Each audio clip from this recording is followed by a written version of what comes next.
your sex video can end up in an office in Kenya. Simple, but perhaps controversial truth, and that is wired headphones are better. Once you've built an ID, facial recognition surveillance state, it's really hard to roll that back. Hello and welcome to The Interface, the show that decodes how tech is rewiring your week and your world. I'm Thomas Germain. I'm Karen Howe. And I'm Nikki Wolf.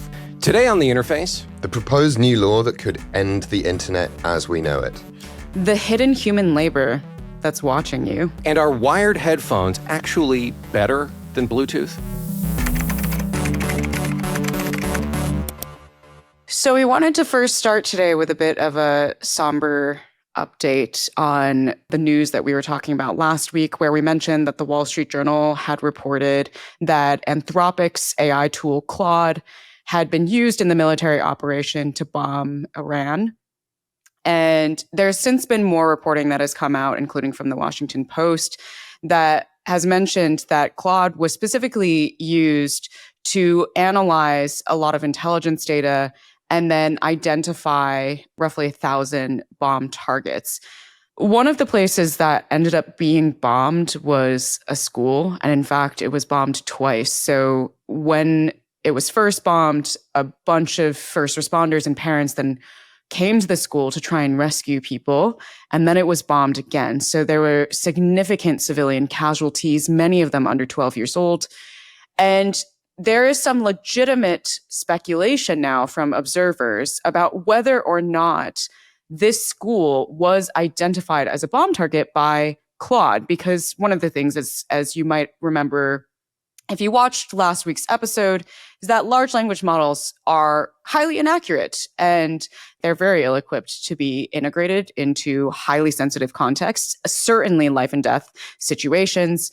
And Futurism, a publication, actually tried to pose this question to the Pentagon, whether or not the school was in fact identified as a bomb target by the AI model, and they declined to share any further information. It's all just a grim story all around. It is very grim. With that, I think we have a really great show for you today. We're going to talk about some hopefully more fun topics. And horrible stuff that's a little less horrible. Yeah, it's hard to get more it's horrible. Not that bad, but it's bad. So Nikki, why don't you take it away? All right, so the way into this story is a little complicated because of the way Congress works, but a set of laws has progressed through Congress to the next stage of voting. The main one is called the KIDS Act, KIDS. Congress likes to use these cutesy little acronyms for all of this stuff. Basically, what these pieces of legislation do is mandate age gatekeeping for much of the internet. So on anything judged to have adult content, we'll need age verification. Now, that's not, you may be used to clicking I'm over 18 when you go to a site like Reddit or porn sites or anything like that. What this will mean is that you will now have to upload a picture of your government-issued identification card. And this has really split public opinion straight down the middle, because on the one hand, yes, unarguably, we want to protect children from seeing things that might be inappropriate for them. There's all kinds of things online that you could make an argument for online gatekeeping. I think online gambling is one that I think we need some kind of protections from. On the other hand, one that gives the government a massive database of people's identification, and we live in an age where there's a lot of reasons, especially in the US, that you might not want the government to have that kind of information about you or private companies to have that information about you. So there's huge privacy concerns and huge surveillance concerns. And also what this does effectively is change the internet in a really meaningful way from a place where fundamentally you visit places anonymously to a system of gated communities where your identification follows you around everywhere you go. There's some important nuance here, right? So there's this question of age verification. If you live in half of US states or in the UK, for example, there are these laws that have been passed that on porn sites in particular, you have to verify your age beyond a shadow of a doubt, like with either some kind of facial recognition scan that determines how old you are, or like flashing your government ID, like you're saying. In the United States, it's more complicated than that. The Supreme Court ruled on this with laws about porn sites that that's okay. But for the rest of the internet, it's like not clear that this is constitutional. So these laws like the Kids Act are not outright saying that you have to do age verification. They're just saying if you're not very, very sure that there aren't kids, you're going to get in enormous trouble. And then like it's the sideways in that then you might have to do it. There's a balance here. We're trying to protect kids, but then at what cost to like your comfort using the internet? I feel like we should talk a little bit about like play out what would it look like for people's day-to-day lives to access information with this law in place, because this was something that I didn't fully understand that both of you were trying to explain to me. So the worst case scenario is a government can designate anything as unsafe, and then that would mandate identifying anyone who goes onto it. So, for example, WikiLeaks, or for example, the Epstein files. Or the New York Times or the BBC. Right. Access to information about abortion provisions in southern states where abortion is under assault by the state governments could easily fall into this. It could be almost everything. It provides the infrastructure for a very restrictive and very surveillance state way of operating the internet. Right now, you know, you're constantly being monitored. Everyone knows that. But what if there was this even more direct tie to like your real world identity? How might that affect not just the things that you choose to access, but the things that you choose to say on the internet? The real concern here, right? This is all about, at this point, social media. Do we want kids using social media under what circumstances? So like, and I think politicians are thinking like social media is an app, but it's also just a vector for speech and expression and communication and information. And by putting up this barrier where it's like you need to tie your real world identity to what you're doing, that might change what you're comfortable doing online. There's a lot of knock-on effect here that certainly this kind of legislation does not prepare for. And that's even before you get to the problem that there is no good technological way of doing this, right? Everywhere it's been tried has been absolute chaos. There was a massive data breach at Discord last September. Which is like a gaming it's like a chat app for gamers. 70,000 people's identification was leaked. And this was like their government ID. Yeah. Oh, wow. I think looking to porn is a really interesting way to think about what's going to happen here, because this is a truism of technology that whatever the future of tech is, it happens in porn first, because like that's, you know, where like the biggest economic engine is in the world. That's of how tech. the Like, internet is made. Right. Porn is always the canary in the coal mine. Exactly. Anything in terms of privacy and surveillance and technology.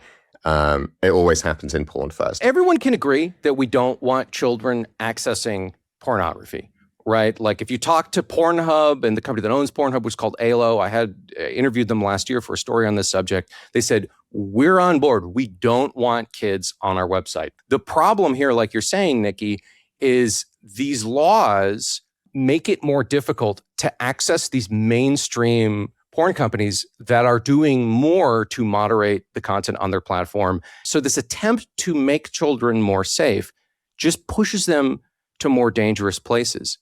It seems like we're rushing ahead with this like not particularly thoughtful solution to a problem that does have consequences that are very, very clear. This new legislation updates another piece of legislation which has been going through called KOSA, the Kids Online Safety Act. This new legislation actually removes a clause from that called the Duty of Care Clause, which would affect the big social media companies and was designed to regulate their addictive structural practices that we've talked about in a previous episode. This new legislation actually removes a safety clause for that. Do we know which of the tech companies has been doing the lobbying? Yeah, this is a really interesting question that has kind of split the tech industry into different parts. So Meta, the company that runs Facebook and Instagram and WhatsApp, they're all in on age verification. But what they want is they want the operating systems to handle it. Wait, they should have to what? check your ID, because that way it's like the responsibility to protect kids is like no longer in Meta's hands. What would it look like for the operating systems of your devices to be doing this? Like, is that supposed to be better? That's a great question. So in the UK right now, there's a law that says essentially if you're like a sufficiently large online platform, then you need to be doing age verification to keep kids off of like content that they shouldn't be accessing. And this has along the way hit companies like Spotify, Wikipedia, like, was freaking out about this because Wikipedia was going to have to start checking people's ID. So it's like, where does the verification happen? Does it happen when you get to the website that you're on, which is how, like, it's how the proposals were rolled out initially. A lot of people think that's a huge problem because now the chilling effect on speech happens immediately. You get to the site, you're there, and like, oh my God, this particular site is going to get information about what I'm doing here. The alternative that has been proposed is called device-based verification, where what that would look like, there's a couple of different ways you could do this, where it's like one time your iPhone or your laptop or your Android phone or whatever it is, it verifies your age one way or another. And then as you careen around the internet, you download an app, whatever it is, the app or the website can ask your device like, hey, is this person over 18? And people like that a little bit better because like there's less potential exposure, like in terms of who's getting your data, in terms of like, the number of places where there could be a security breach. But everyone I've talked to about this says that that's not a good plan either. And again, there's still this concern about chilling effects on free speech when there is a really easy alternative to this, something we already have, which is parental controls.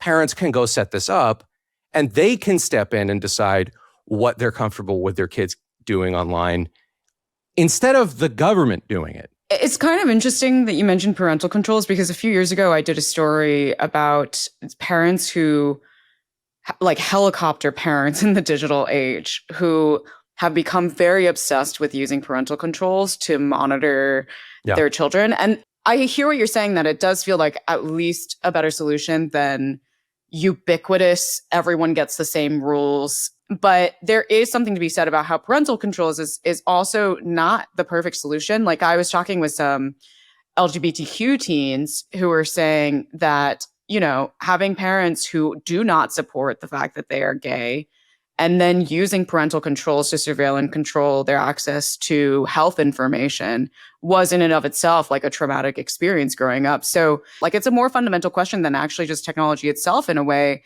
of like, this has been a perennial problem in society of like, who do we trust to take care of our children?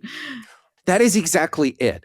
In Kansas, they passed an age verification law about porn sites. And the question is, what counts as pornography? And if you read the text of this law, it like lays out every possible sex act you could imagine. And then in the middle, they also say that you have to do age verification for acts of homosexuality, right? So we cover every kind of possible sex. And then specifically, we're like, and gay stuff too. And Marsha Blackburn, the senator, who is one of the main proponents of this law, KOSA, the Kids Online Safety Act, she has openly said that one of the goals of the law is they will limit dangerous information about the transgender movement. And at exactly that same time, Kansas has passed a law saying that trans people must change their IDs to the sex assigned at birth. It is right, and then one of all the most driver's restrictive licenses were invalidated, like overnight with no warning, right? Yeah.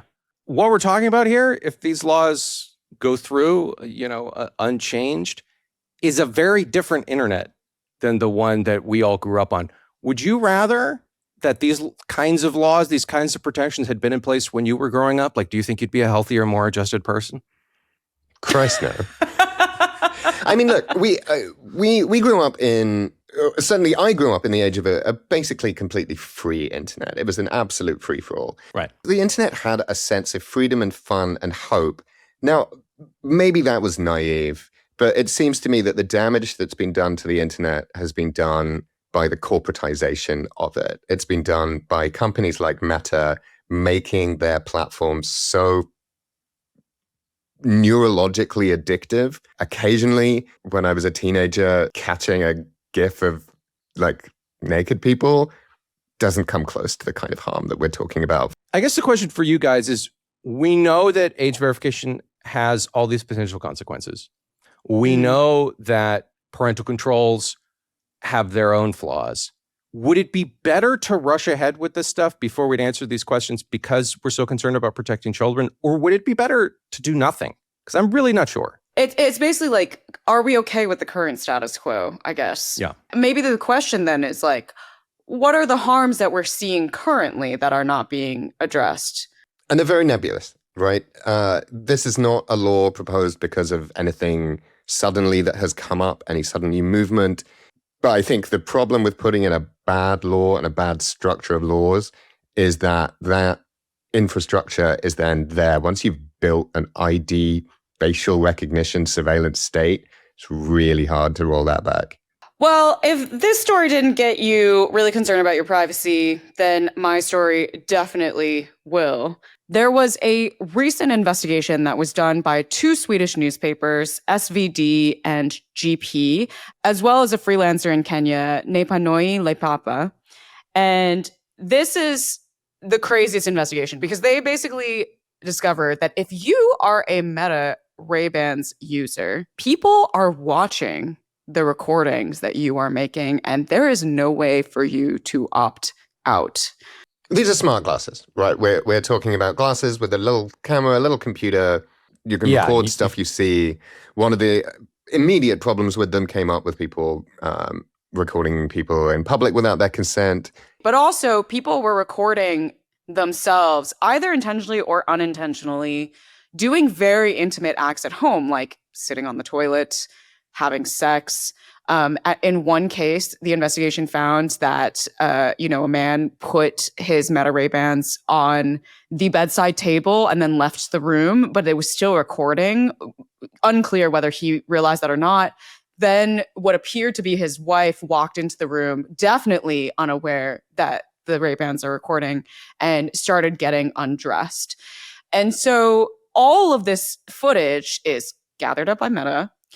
And it turns out that some of it ends up getting sent to a third-party contractor in Kenya called Sama.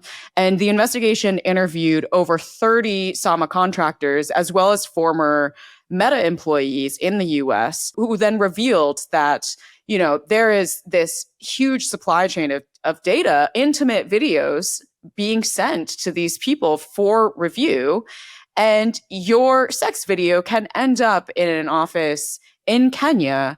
People have been outraged by this, and this investigation triggered a probe by a UK watchdog and now a class action lawsuit in the US. So this is kind of like a crazy situation because, obviously, it's like really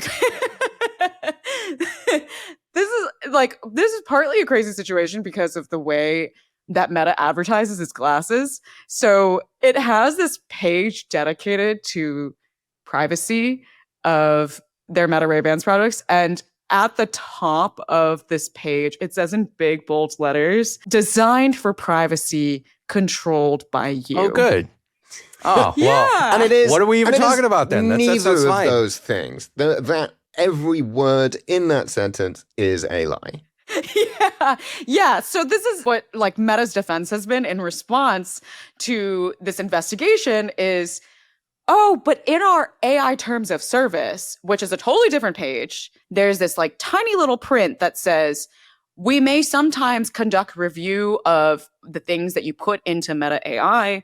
Sometimes that will be automated review, and sometimes that will be done by humans. And then in other little tiny print, it's like, maybe don't share sensitive data that you don't want shared to us.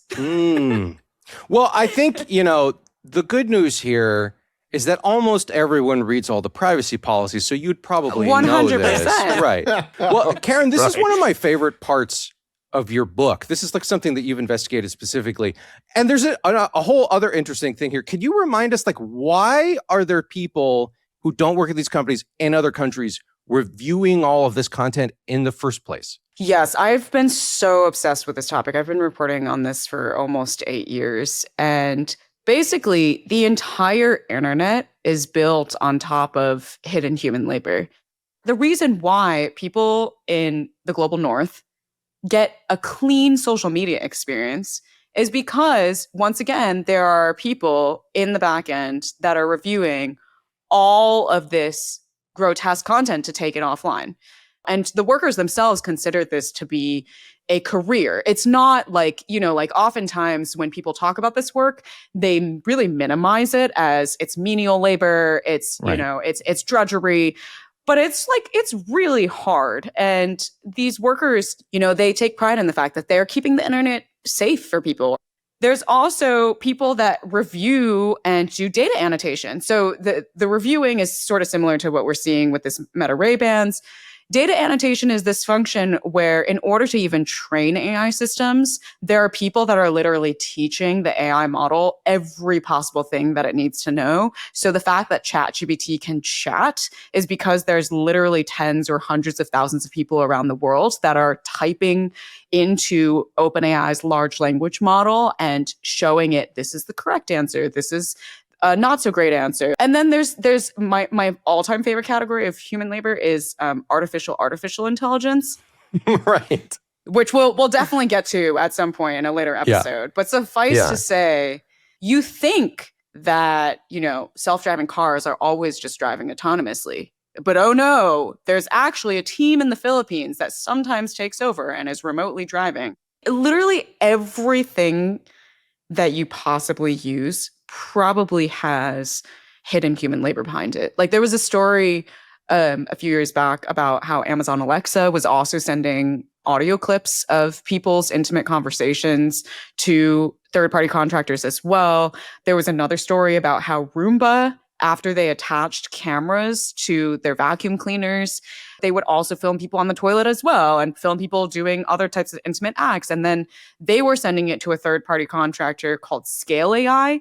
And then the workers were literally taking the Roomba photos that people did not even know were being recorded of them and posting them on Facebook in these Facebook groups to talk with each other about how am I supposed to address labeling this thing, or how am I supposed to review this thing? So then people's potty photos were literally going onto Facebook and then traveling to then public spaces, because then they would leak from the Facebook group. I think it's fair to say that if you have a device in your house, or you're using an app, or you've got a thing, and it's got a system that continually gets better over time, right? It's these smart glasses, they're getting smarter. Yes. That means that whatever data it's collecting, there is a guy who is watching you. So, you're strapping this camera on your face. Other people don't even know it's recording. And you think it's your footage, but is it? So we reached out to Sama for comment, and they got back to us saying that Sama is compliant with international regulations, including GDPR and CCPA. These are privacy laws in Europe and in California. And that they operate under rigorously audited policies and procedures designed to protect all customer information. Well, I feel better. I don't know about everyone else. Yeah, I mean, the thing is, all these companies comply with GDPR, right? And yet, things still seem to happen. But, I'm glad they're not breaking the law. Sama was also the same third-party contractor for OpenAI for a hot second.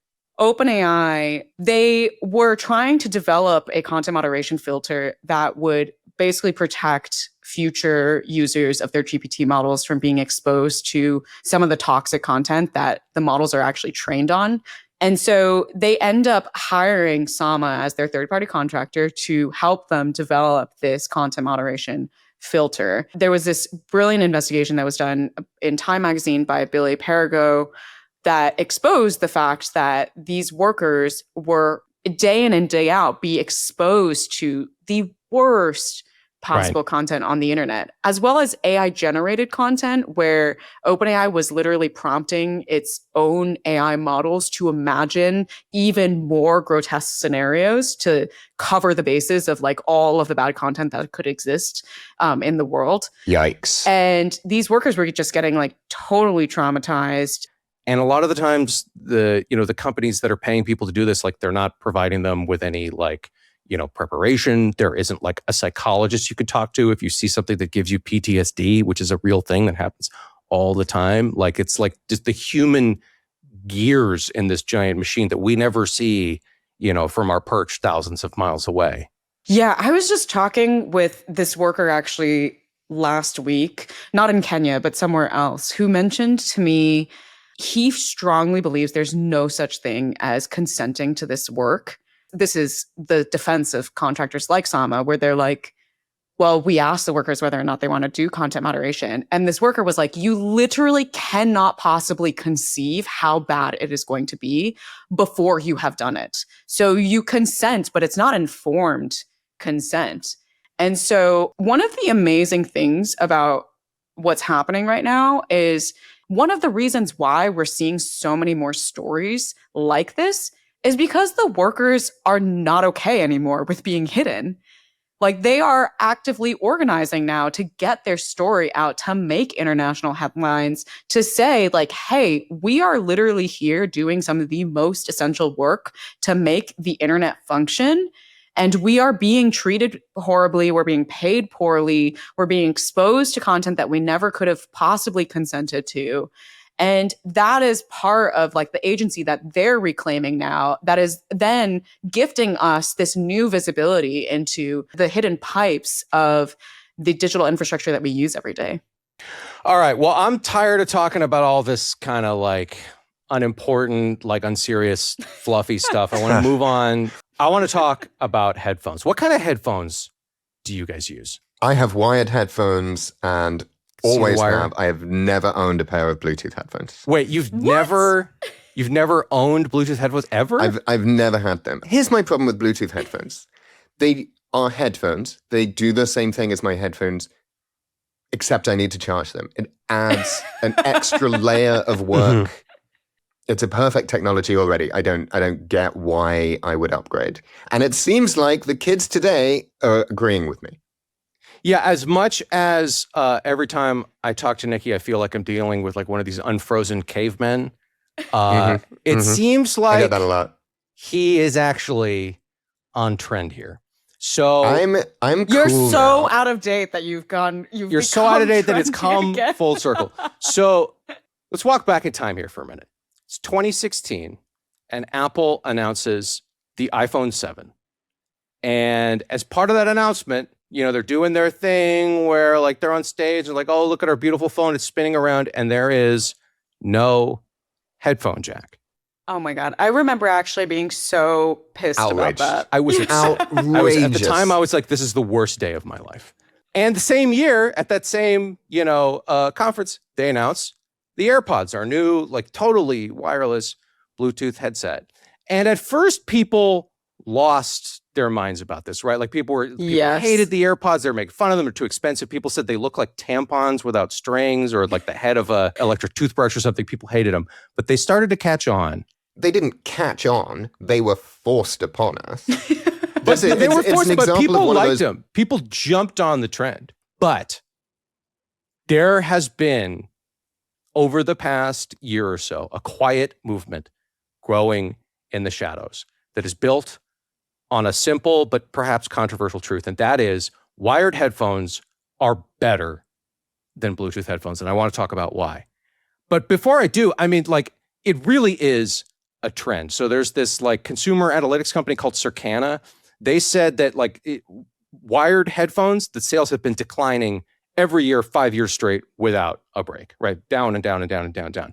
In the second half of last year, all of a sudden, wired headphone sales exploded. And I think there are a couple of reasons for this.